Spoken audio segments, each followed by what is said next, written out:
Good day to you from Inside Drug Discovery. This video presents a drug, Beqalzi, which was recently approved by the U.S. Food and Drug Administration. This video focuses on the medicinal chemistry properties of the drug rather than its therapeutic benefit in patients. Beqalzi was approved on May 13, 2026.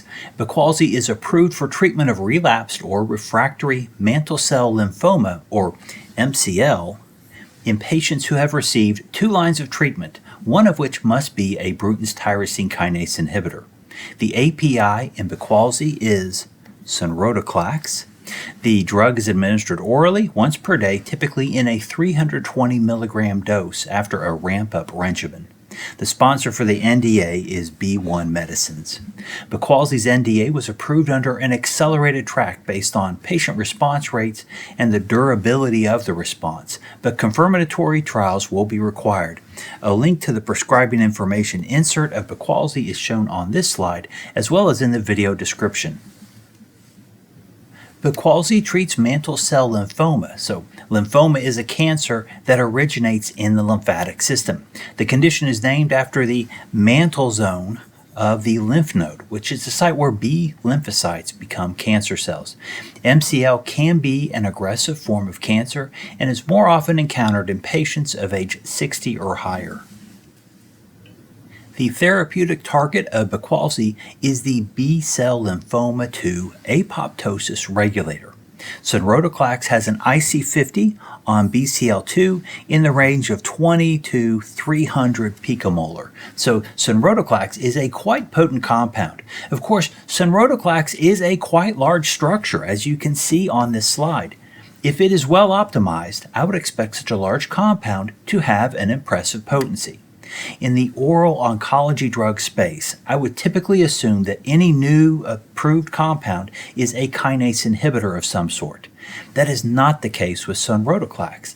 This is a BCL2 regulator, and it is not a kinase. So sonrotoclax has a completely different mechanism of action from kinase inhibitors. The different mechanism of action may in part explain why sonrotoclax is indicated as a treatment after a kinase inhibitor, kind of switching things up on a patient's tumors. Here are the physicochemical properties of sonrotoclax. Molecular weight is high. Log P is high. Hydrogen bond acceptors are high. That's 3 Lipinski violations in this orally administered compound. The number of rotatable bonds is also a bit eye-popping for an oral compound.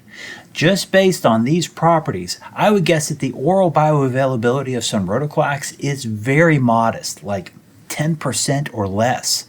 Let's see what the PK properties tell us. Here are the key PK properties as reported in the prescribing information.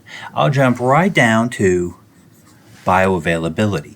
The oral bioavailability is not reported, which is candidly not uncommon in an oral drug, which may have never been administered by IV in humans.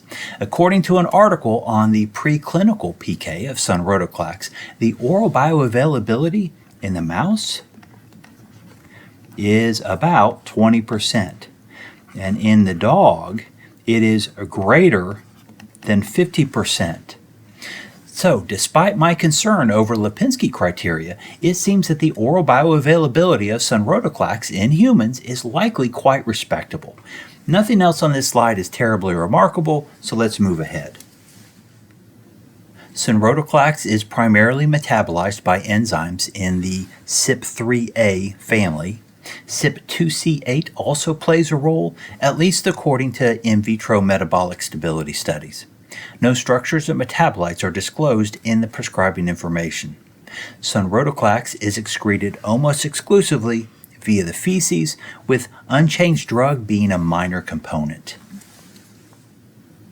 Warnings and precautions in the prescribing information for Beqalzi include tumor lysis syndrome, serious infections, the drug does affect the immune system after all, neutropenia, another immune system effect, and embryo-fetal toxicity. Adverse reactions seen in at least 15% of treated patients include pneumonia, fatigue, and some laboratory abnormalities. That brings us to the end of this summary of the NDA approval of Beqalzi, which was announced by the US FDA on May 13th of 2026. Beqalzi contains sonrotoclax as its active pharmaceutical ingredient. Beqalzi is approved for treatment of relapsed or refractory mantle cell lymphoma in previously treated patients. Thank you for watching. Please like, subscribe, or leave a comment. Take care.